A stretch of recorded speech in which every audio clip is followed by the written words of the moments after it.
Hi, everybody. I'm Scott. And I'm Luke. And I'm Jonathan. And this is the No Way to Hollywood podcast. Thanks for joining us again. We really like you. More than you know, probably. Jonathan, do you like them too? I have no comment on how much I do or do not like them. I don't even know who them are, honestly. Perhaps there's six of you. Like. There's 6 of you out there. We love each one of you individually and collectively as a group. I don't know. Blind love sounds a little risky to me. I don't know. It works for some people. Anyways, tonight we have decided to hop into a conversation on a director that we all rather enjoy. So we're going to discuss some pros, some cons, things they do well, things they don't, and we hope you enjoy that conversation. The director that we have decided to talk about tonight is Christopher Nolan. You may be familiar with some of his films, and you may be unfamiliar with some of his other films.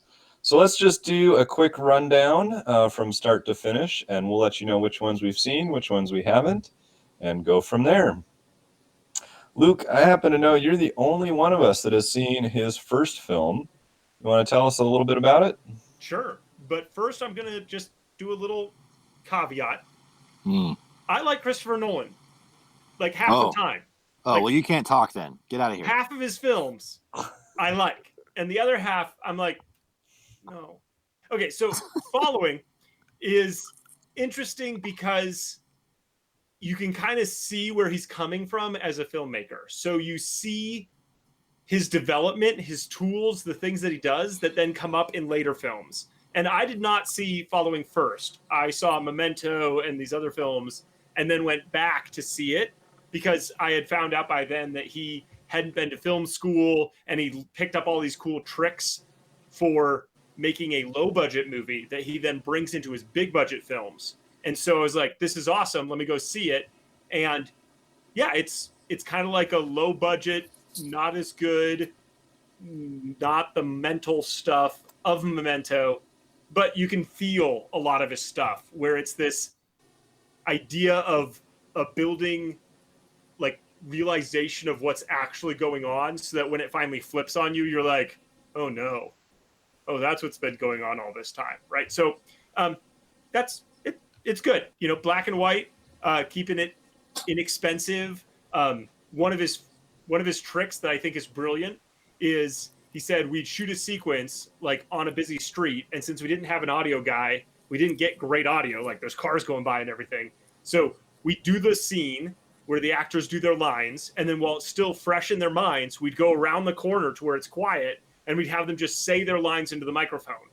And then we'd use that audio for the scene, which I thought was brilliant. Like great idea. So yeah, that's Following.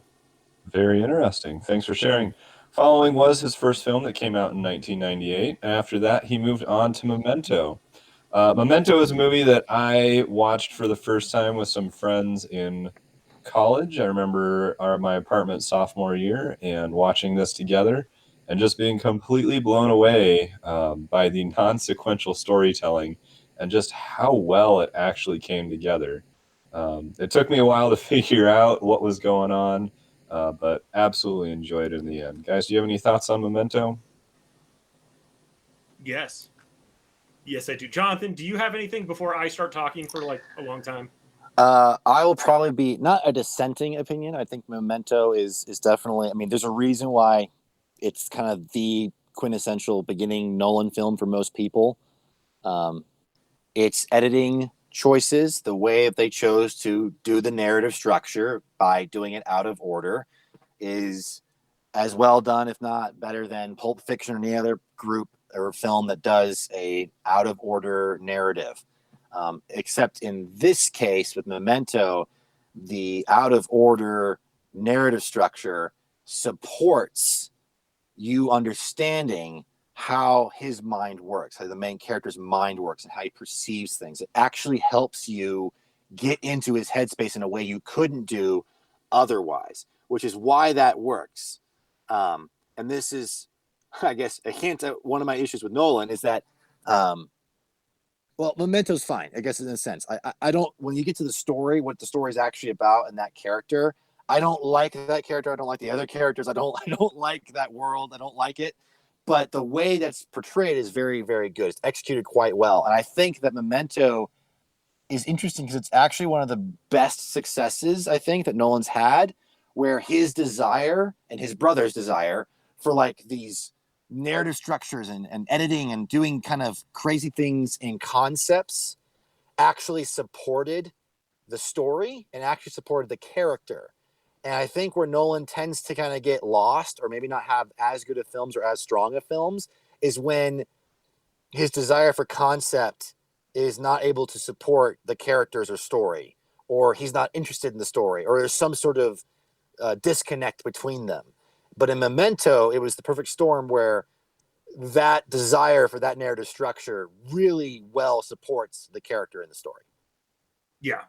And yes, my wife does not like Memento because she hates all the characters because there's no good characters in the movie. So if that's going to bother you, maybe skip it. But the story good characters is great.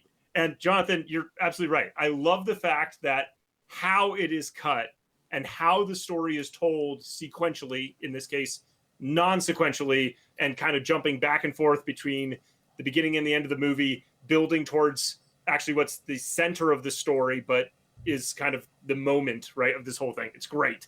Brilliantly done. But that brings you into these moments of where is this character? And so you've got a character who has no short-term memory. He can't remember what just happened. And so every time that you cut into, going backward in story ways, you're in his headspace where you're like, what's going on right now? I don't know what's happening. And so there are great moments where like he's running and then he's like, why am I running? And then he looks over and he's like, oh, I'm chasing this guy. And so he like goes to chase him. And then the guy like pulls out a gun and points at him. He's like, no, he's chasing me. Right. So it's just brilliant. Like you as the audience member are like, whoa. Okay. And there's spoilers. I don't know. Like, okay. Spoilers. Even if you talk about it, Luke, there's something about experiencing it that I still think anyone who hears this and goes out and watches it for the first time is still going to be like, "Whoa, that is awesome!" So, I also really first saw this movie in college, and some guys were watching it in a room, and so in a dorm room. So I was like, "Hey, I'll watch it with you guys," because they're like, "This movie's awesome." So we're watching it, and most of us had not seen this movie yet, right? So we're going along, and then there keep being these moments of like revelation of like what's going on in the scene, right? Because this character doesn't know and we don't know, and then we suddenly see it. And my favorite moment is he's on the phone and he's talking, and of course you have no idea who he's talking to, and he has no idea who he's talking to. He's just talking away, right? Telling the story, doing his thing, and he's kind of itching at this bandage on his leg, and you're like, huh? And then he like pulls it off, and it says, never answer the phone. And he's like, wait, who is this? And the line goes dead, and the entire room that I'm in just goes, whoa! Great. Like, it's just this, like, those are the moments that make this movie fantastic. And then there's some ambiguity, some questions that you have, which they're not actually ambiguous in the film. It's not like leaving you on a, like a, oh no, what actually is actually going on. Instead, if you watch it multiple times, you'll be like, okay, that's what's actually going on.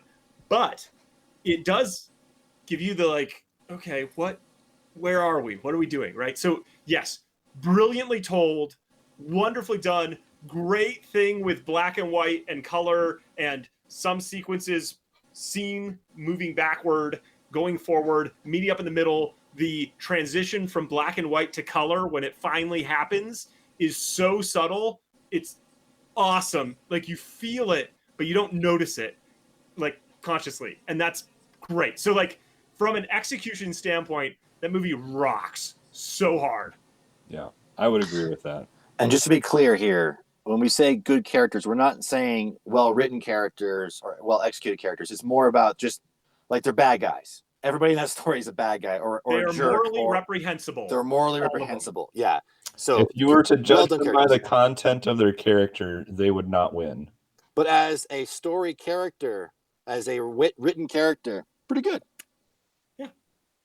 And it's got Guy Pearce and Joe Pesci and Claire Ann Moss. And like, so like, come on now. Carrie Ann Moss. Carrie Ann Moss, sorry. Yeah. And Carry on my moss where the it's guy, the guy with the beard, he's in something else. Yeah, so yeah, it's a movie. There you go. Memento. That came out in 2000. After that, we get Insomnia in 2002. Oddly enough, I'm not sure why I don't own Memento, but I do own Insomnia for some reason. I'm guessing it was a $5 bin purchase at some point in my life. But this is another interesting movie, and I don't necessarily like it as much as I like Memento. But a lot of the stuff we were describing about the characters in Memento and how you experience things through their lens, through their eyes, you feel what they're feeling. I think Nolan does a great job of doing that with the main character in Insomnia as well. I don't remember Insomnia that much. It feels really long. I remember getting out of the theater from watching it and being like, wow, I feel like I have insomnia and I haven't slept in days. Like, so Exactly. That's the point I made. So that worked. But the rest of the movie, I don't remember being particularly impressed. Like, it was well made, but I wasn't like, whoa, I love this film. And then it turns out to be a remake. And if I can find it, I will provide a link below on an interesting comparison between, kind of the original and Nolan, and the decisions between long takes versus coverage and editing and that kind of stuff. I find that very fascinating. If I can find it, I watched it years ago, so good luck to me. I have not seen Insomnia. I have never really had the desire to see Insomnia. I don't know if I'll ever see Insomnia, but it's a Christopher Nolan film, I hear. That's fair. Well, good. Jonathan, maybe you can lead us off on this next one. Insomnia happened in 2002, and then 3 years later, we get Batman Begins. Right. Batman Begins. I gotta say, that title has never sat well with me. I'm like, really? This is what we're gonna do? Our trilogy begins. All right. So, Batman Begins is Nolan's take on Batman. Which at this point is rather infamous. Everybody seems, this. It's fascinating because I'm a superhero fan, or at least I have been. I feel like I'm getting less and less so as we get so many of these films. But it came at a time, and I barely knew it was coming. I think I saw a trailer or something for it and was like, they're doing a Batman movie. Okay. Now understand, my Batman experience had been Batman Forever with Val Kilmer. That was like my Batman movie I was allowed to watch. I had seen, I think, Batman and Batman Returns and those Tim Burton wacko movies that get nuts. Like, I'm serious. Batman Returns, like, if you haven't watched it in a while, rewatch it and just be like, okay, yeah, there's some crazy crap going on in this film. All is to say, I remember not being terribly interested, but having friends who were very interested and going to see it.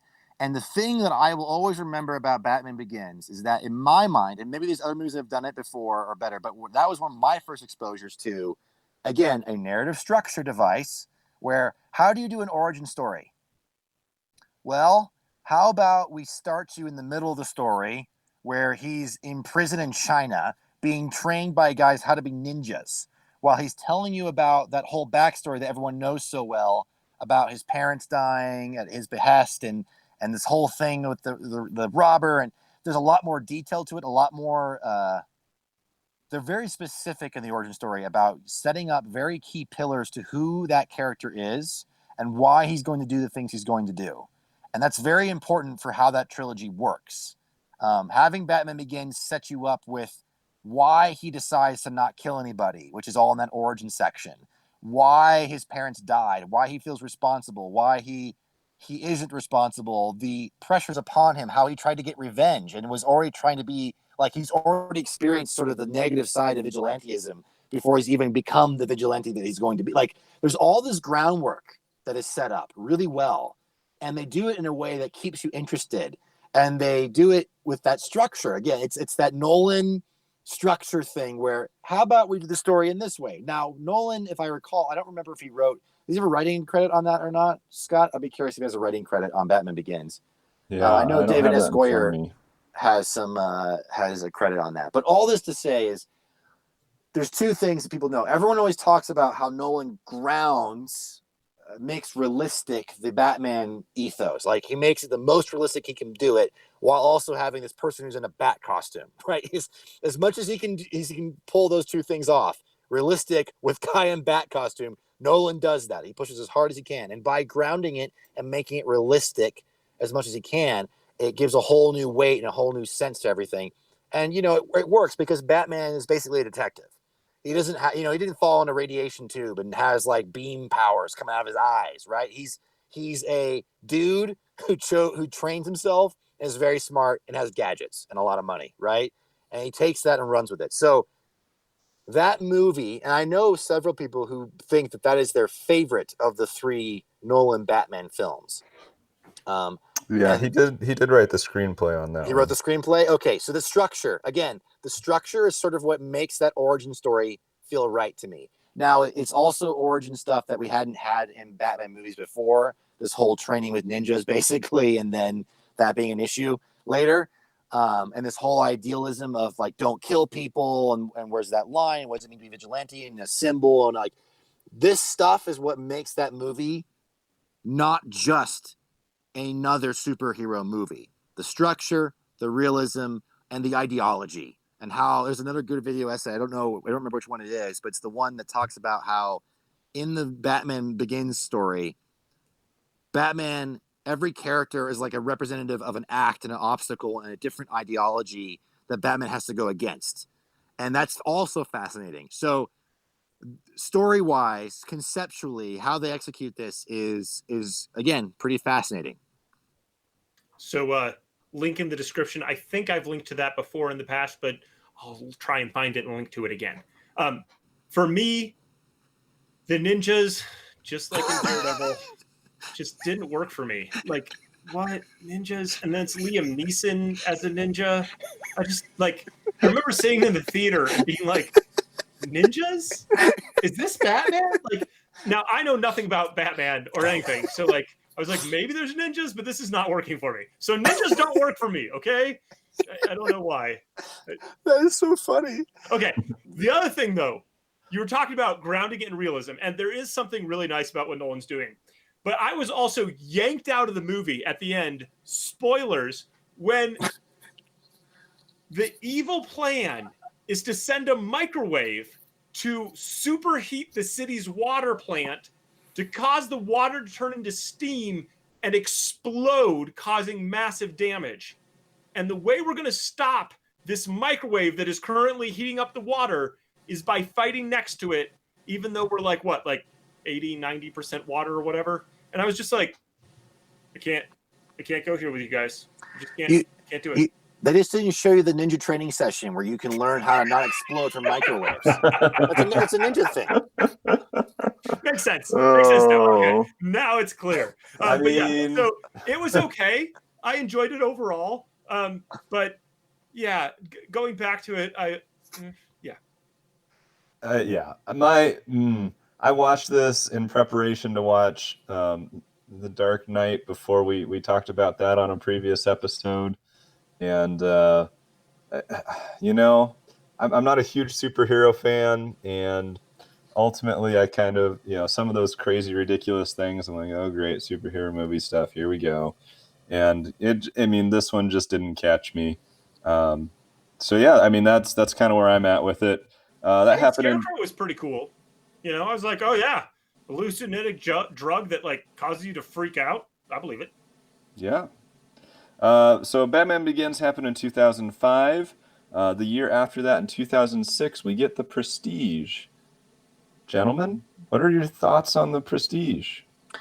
My thoughts are that I don't think I went to see this in the theater. I don't even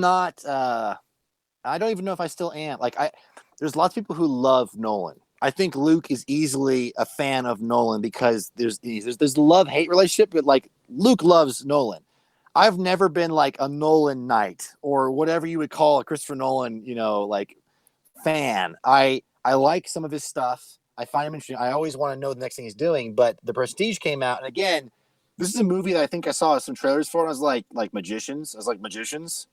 Whatever. I don't care. And then there was also the other movie, The Illusionist, that was coming out around the same time, and I was like, more magicians? Like, I don't know what, like, there was no reason from what I remember from the marketing that I wanted to see the film really that badly. But they had enough star power, Nolan and everything. So eventually I saw it. And I think I've seen it maybe once, maybe twice. Like, and I've never cared that much, to be honest with you. I just don't care that much about that story Okay, or those characters. What's great about Prestige is, again, not the characters and their qualities as people, right? Like, they're actually pretty nasty people overall. Bad people, all of them. That's the whole point of Nolan. I don't know. Okay, but how they're told and what happens is brilliant. And why Prestige is brilliant is because, it starts out with this voiceover and it's like, now pay attention. And you're like, okay, it's the pay attention, like, monologue at the beginning of the movie. Okay. And then they proceed to tell you over and over and over and over and over again what is happening in this movie. Like, they just tell you. Like, at the very beginning of the movie. Say it. They tell you what it is, what this movie's all about. They do it, they show it, they say it, and then it gets to the end, and you're like, and that's what's awesome about Nolan, is that he can literally just, like, tell you what's going on in this film, and you get to the end and it shocks you. Question for you guys, if you guys like this film, what keeps you going then? Is it what's the stuff along the way that keeps you interested? Because I found the characters not particularly interesting, or it's something I can invest in as much. Maybe there's some curiosities here and there. And again, it's been a long time, so maybe I just need to rewatch it. Maybe I will like it. But what kept you guys going to want to watch? Like, what keeps you going through the movie? What keeps you interested through the movie? For me, I think it's the mystery, in a sense, and the slow unfolding of what's going on. Because they're telling you, but you aren't getting it yet. And so then as you get more and more, you're like, huh. And what's fun about watching it again is then to, now that you know, like, watch them tell you. Yeah. And I, to be honest, I've watched this movie once, and I've been told that if I go back and watch it again, having, knowing what's going on, that you do get that sense of like, oh my gosh, they've been telling me this all along and I should have known. The first time I watched through it, though, there was a lot of intrigue on what's going to happen. And because it's this almost competition between the two magicians, that you really do get this sense of like what's going to happen, like who's going to win this thing. And I also remember thinking in several different places, like, oh, this is this kind of movie, but it's not just a competition movie. It becomes something else. It's not just a who's going to get to the finish line first. It becomes something else. And by the end of the movie, you're like, oh, snap. This is this kind of movie. And by the way, my wife also did not like the ending of this movie. She was going along, was like, okay. And then she's like, oh no, I'm going to hate this. I'm going to hate this. Yep, I hate this. So if you like my wife, sorry. All right. The Prestige came out in 2006, and 2 years later, we get the second part of the Batman trilogy with The Dark Knight. Go watch our episode on that topic. Link below. We did a case study on it. You can definitely get our fullest thoughts and feelings on it. Luke, do you feel now after going through that, are you any different on it now, having had some distance between our case study and now? No, I think my case study comments are where I am. Okay. Spoiler alert, Scott doesn't care because he doesn't like superhero movies. This is who I am. 2 years after The Dark Knight, we get Inception. Wow. I'm pretty sure I actually did see this movie in the theater. It is another one of the movies from Nolan that I actually own. There's part of me that just puts this in a place of it's so hard for me to even start talking about it, just because there are so many things that I enjoyed about this movie. Luke, can you just refresh my memory with why I like this movie so much? It's really clever in how it tells its story. With the multiple levels of dreams that they're having and the time dilation between them, hint, time dilation will come back later. in Nolan's stories.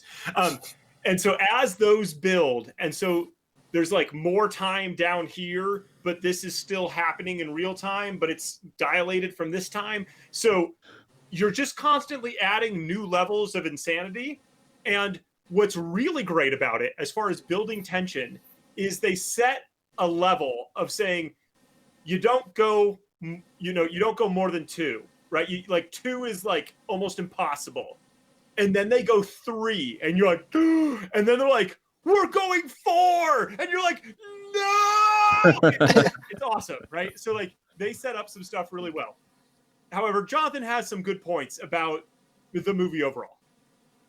Well, yeah, I don't know which points you're referring to exactly, Luke. I will say this though. I just want to mention that since I've been this is the first of Nolan's movies. Sorry, The Dark Knight and then this are the 2 movies that begin my, like, when trailers came out, I was like, I knew who Nolan was, and I wanted to see his film because it was Nolan.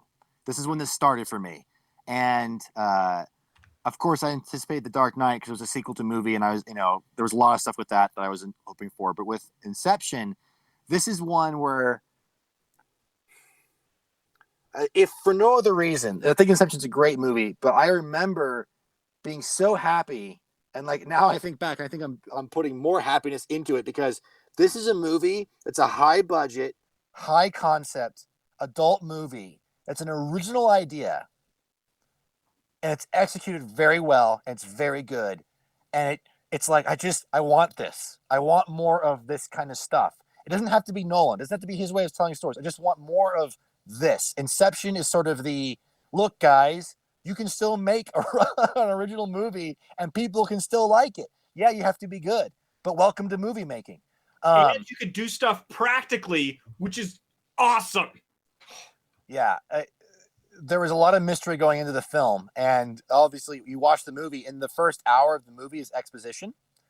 And it's good and it's entertaining. It's there's enough going on that even watching it again, like I think some people get bogged down by it, but I think there's enough character conflict and ideas going on and sets up that, I don't know, I think there's enough to chew on that makes it fun. There's enough, like, even just little things like Eames and Arthur, Joseph Gordon-Levitt and Tom Hardy's characters having this sort of like comedic little jabs at each other. Like, even little things like that help you get through incredible amounts of exposition.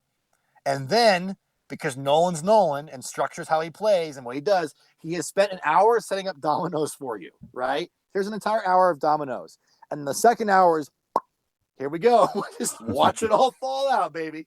And yes, Luke, what points were you referring to? You think I don't remember what you're thinking. I don't know what you're talking about. When we've had a conversation about this recently, you talked about how it's really fascinating watching it the first time because you're just trying to keep up.